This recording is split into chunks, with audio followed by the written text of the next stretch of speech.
আল্লাহ নবী ঘুমের থেকে জেগে হযরত আলীকে ডেকে বলেন, আলী, আল্লাহ অর্ডার করেছেন আমি মদিনায় চললাম, আমার বিছানার পরে আমার চাদর গায়ে দিয়ে শুয়ে থাকো। হযরত আলী বলেন, আল্লাহর হাবিব, আপনার চাদর গায়ে দিয়ে ঘুমিয়ে থাকবো, সকালবেলায় কাফির বেঈমানেরা আপনার বিছানার পরে আপনার চাদর গায়ে দেওয়া অবস্থায় আমি আলীকে তারা মুহাম্মদ মনে করবে, আর আমি আলীকে নবী মনে করে তারা তাদের তরবারি দিয়া কেটে কেটে টুকরা টুকরা করে আমারে বিদায় করে দেবে দুনিয়া থেকে। এতটুকুনো পরোয়া করি না, বরং আমার দিলের মধ্যে এটাই তৃপ্তি থাকবে যে আমি আলীর জীবনের বিনিময় আল্লাহর হাবিব দুনিয়ায় বেঁচে আছেন। নবীজি ঘরের থেকে বেরোলেন, চতুর্দিকে কাফেররা দাঁড়ানো। আল্লাহ নবী হাতে এক মুষ্টি বালু হাতে নিয়ে শাহ হাতেল বজু পড়ে 3 বার দম করে বালুগুলো ছেড়ে দিলেন। বালিগুলি ঘরের চতুর্দিকে কাফেরদের চোখে চলে গেল। পরবর্তী সময় রব্বুল আলামিন ডেকে বলেন, নবীরে, বালি যখন নিক্ষেপ আপনি করেছিলেন ধুলাগুলি, আপনি তো শুধু নিক্ষেপ করেছিলেন, কিন্তু চতুর্দিকে কাফেরদের চোখে গেল কেমনে? একদিকে মেরেছিলেন, সেই দিকেই তো যাওয়ার কথা ছিল, চতুর্দিকের কাফেরের চোখে চোখে সেগুলো পৌঁছে গেল কেমনে? ওয়ামা রামাইতা ইদ রামাইতা ওয়ালাকিন্নাল্লাহ রামা। আপনি নিক্ষেপ করেন নাই, যখন আপনি নিক্ষেপ করেছিলেন আপনি তো শুধু বালুকণা ছেড়েছেন, আর ওই বালুকণাগুলি ঘরের চতুর্দিকে সব কাফেরদের চোখে পৌঁছবার দায়িত্ব আমার কুদরত গ্রহণ করেছিল।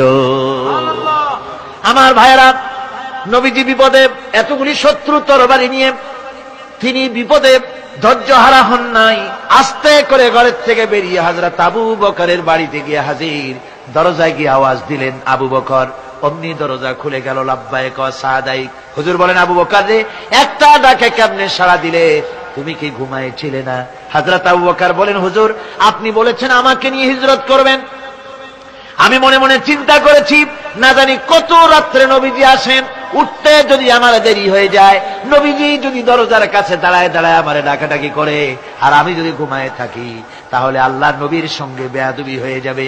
এই মনে করে বিছানায় না ঘুমাইয়া আপনার গলার আওয়াজ শোনার জন্য এই দরজার সঙ্গে পিঠ লাগাইয়া লাগাইয়া দাঁড়াইয়া ঘুমাচ্ছিলাম। আল্লাহ নবী হযরত আবু বকরকে সঙ্গে করে নিয়ে চললেন মদিনার দিকে। উল্টা পথে রওনা করলেন। বারবার কাবা শরীফের দিকে তাকাতে লাগলেন।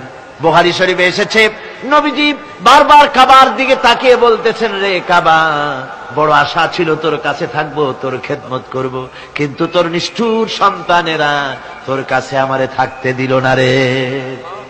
আল্লাহ নবী মিসফালা দিয়ে জাবালে কেদোয়ার উপর দিয়ে চলে গেলেন জাবালে সুরে। গুহার কাছে যখন গিয়েছেন, হযর রক্ত হয়ে গেল। হযরত আবু বকর রাদিয়াল্লাহু তাআলা আনহু বলছেন, হুজুর, আর উপায় নাই, দিন হয়ে গেল, এখন বুঝি ধরা পড়ে যাব, ওই গুহার মধ্যে গিয়ে আশ্রয় নেই। তবে আপনি দাঁড়ান, গুহার ভিতরেই পাহাড়িয়া গুহা, বিচ্ছু থাকতে পারে, সাপ থাকতে পারে, আমি আগে ঢুকি, যদি কোনো হিংস্র প্রাণী থাকে আমার উপর দিয়া আঘাত হয়ে যাক, আল্লাহর নবী হেফাজতে থাকুক। হযরত আবু বকর রাদিয়াল্লাহু তাআলা আনহু গুহার ভিতরে নামলেন। নেমে গুহা সাফ করে হুজুরকে ডাকলেন। হুজুর তাশরীফ ফরমালেন গুহার মধ্যে। হুজুর বলেন, আবু বকর, হেঁটে হেঁটে কষ্ট হয়ে গেছে, তুমি বসো, তোমার উরুর উপরে মাথা রেখে আমি একটু ঘুমায়ে যাই। আল্লাহর হাবিব ঘুমায় গেলেন। হযরত আবু বকর লক্ষ্য করে দেখেন চতুর্দিকে অনেকগুলি গর্ত দেখা যায়। এই গর্ত থেকে সাপ আসতে পারে, বিচ্ছু আসতে পারে মনে করে নিজের গায়ের চাদর ছিঁড়ে ছিঁড়ে গর্তগুলি বন্ধ করা শুরু করে দিলেন। কয়েকটা গর্ত বন্ধ